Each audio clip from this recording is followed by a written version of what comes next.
আজকের দিনের আমার পছন্দের সেরা ২টা খাবার আপনাদের সাথে শেয়ার করব।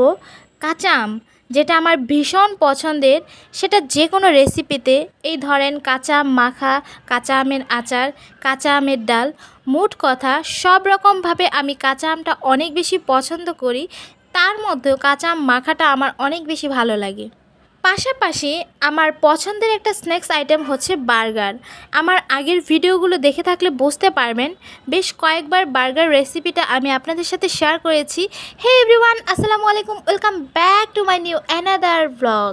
আজকে আমি আপনাদের সাথে শেয়ার করব আমি এই কাঁচা আমটা কীভাবে মেখে খাই, দুই রকমভাবে সেটা শেয়ার করব, আর পাশাপাশি বার্গার কিভাবে বানাই সেটার রেসিপিটা।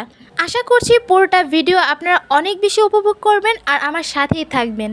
এই তো বকবক করতে করতে এদিক দিয়ে আমি কাঁচা আমের খোসাটা ছাড়িয়ে নিয়েছি। আপনারা কে কে কাঁচা আম পছন্দ করেন অবশ্যই কিন্তু কমেন্ট করে জানাবেন। আর কাঁচা আমটা আমার অনেক বেশি পছন্দ, আমি সব রকমভাবে এই কাঁচা আমটা পছন্দ করে থাকি। তো আজকে আমি আপনাদের সাথে শেয়ার করব এই কাঁচা আম মাখাটা আমি কিভাবে খাই সেটা। তো আমি এই প্রথমত আমটা কেটে নিচ্ছি। ভেবেছিলাম যে এটার ভিতরে হয়তো আমের বড়াটা হয়নি, তো কাটতে একটু কষ্টই হচ্ছিল। দেখলাম যে না, আমের ভিতরে বড়াটা হয়ে গেছে। তো যাই হোক, আমি এইভাবে কেটে নিয়েছি। আর আরেকটি আম আমি গ্রেটার দিয়ে এইভাবে গ্রেট করে নিচ্ছি, কারণ দুইটা আমি দুই রকমভাবে বানাবো। তো আপনারাও এইভাবে গ্রেটার দিয়ে গ্রেট করে নেবেন। আর এই ভর্তাটা খেতে অনেক বেশি পছন্দ।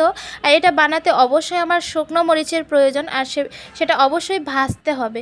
তো আমি এই মরিচটার ঝাল অনেক বেশি, যার কারণে খুব বেশি ভাজিনি, 3টা মরিচ ভেজেছি 2টা আমের জন্য। প্রথম আমটা মাখানোর জন্য এখানে আমি লবণ, মরিচের গুঁড়া, একটা শুকনো মরিচ ভাজা আর চিনি দিয়ে এটা বেশ কিছুক্ষণ মেখে এই আমটা দিয়ে দিয়েছি। আর এটা খেতে বিশ্বাস করেন আমার এখনও আমি ভয়েস ওভার দিতে যে মুখে পানি চলে এসেছে। তারপর এটাও আমার অনেক বেশি ভালো লাগে, এই গ্রেটার দিয়ে গ্রেট করে একদম কুচি কুচি করে এই ভর্তাটা। এখানে কিছু দেইনি, শুকনো মরিচ, লবণ আর চিনি দিয়েছি। এটা খেতে বেশ ভালো লাগে আমারও। তারপর এখানে আমি নিয়ে এইভাবে একটা করে খাচ্ছি। বিশ্বাস করেন এখানে যে আমি ভয়েস ওভারটা দিচ্ছি আমার মুখে এখনও পানি চলে এসেছে। তো আপনারাও নিশ্চয়ই এইভাবেই খান। তবে যারা যারা খাননি তারা কিন্তু এইভাবে একবারের জন্য ট্রাই করে দেখতে পারেন। এই গরমে কাঁচা আম খেলে নাকি অনেকেই ঠান্ডা হয়ে যাচ্ছে। বিশ্বাস করেন এটা খাওয়ার পরে আমি কতক্ষণ যে গরম হয়েছিলাম সেটা বলার অপেক্ষায় থাকে না। তারপর আমি সন্ধ্যার আগে এখানে বানিয়েছিলাম বার্গার। আর এটার রেসিপিটা একদম ইজিভাবে আমি বানাই। এখানে চিকেন নিয়েছি, তারপরে লবণ দিয়েছি, আদা রসুন কাঁচামরিচ বাটা, তারপরে দিয়েছি মরিচের গুঁড়া, গরম মশলার গুঁড়া, জিরার গুঁড়া আর একটু সাদা গোলমরিচের গুঁড়া, আর দিয়ে দিয়েছি সয়া সস। দিয়ে বেশ কিছুক্ষণ আমি এটা মাখিয়ে নিয়ে ম্যারিনেশনের পর রেখে দিয়েছিলাম। তারপর আমি এখানে বার্গার বান নিয়েছি। আমি এখানে 4টা বার্গার বানাবো, সেই হিসাবেই করে নিচ্ছি। এটা জাস্ট একটু সেকা দিয়ে নিচ্ছি। আর এটা নেওয়ার ফলে টেস্টটা আরও বেশি ভালো আসে। অনেকেই এটা দেন না, তবে এইভাবে করবেন, খেতে কিন্তু অনেক বেশি ভালো হয়। তো সবগুলো বান আমি এইভাবে সেকে নিয়েছি। তারপর ওই ফ্রাই প্যানে আমি অল্প একটু তেল দিয়ে দিয়েছি। আর তেলটা অবশ্যই একটু কম পরিমাণে দিয়ে দিবেন, আমি তাই একটু বেশি হয়ে গেছে। তারপর তেল দেওয়ার পর এখানে যে চিকেনগুলো আমি রেখেছিলাম ওগুলো আমি ভেজে নিচ্ছি বেশ কিছুক্ষণ। তারপর এখানে অল্প একটু সস ব্যবহার করেছি, যেহেতু আমার বাসায় যে একজন আছে আমার বোন, সে এই সসটা পছন্দ করে না। ওর জন্য বার্গারটা আমি অন্যরকমভাবে বানাবো। আর আমার আরেকটা বোনের জন্য বার্গারটা আমি আমাদের মতো করে বানাবো। তারপর এখানে মেয়োনিজ, আমার নিজের বানানো মেয়োনিজ আর টমেটো সস দিয়ে এই সসটা বানিয়ে নিয়েছি। আর এটা বার্গারের সাথে অনেক বেশি মজা লাগে। আপনারা চাইলে এখানে কিন্তু চিলি সসটাও একটু ব্যবহার করতে পারবেন। তারপর এখানে এই সসটা আমি বার্গার বানের সাথে লাগিয়ে নিচ্ছি।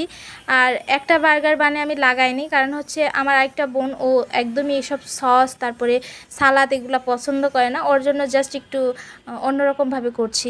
তারপরে এখানে টমেটো কুচি, শসা কুচি, তারপরে পেঁয়াজ কুচি, সবশেষে আমি যে চিকেনটা বানালাম সেই চিকেনটা দিয়ে দিয়েছি। তারপর দেওয়ার পরে এর উপর সসটা বানিয়েছিলাম সেটা দিয়ে দিয়েছি। আর এইদিকে দেখেন আমার চিজটা গরমে আমি জাস্ট ফ্রিজ থেকে বের করে 1 মিনিটের জন্য রেখেছিলাম, গরমে একদম মানে ভেঙে যাচ্ছে। যাই হোক, এটা তো মেল্টই হয়ে যাবে, কোনো প্রবলেম নেই।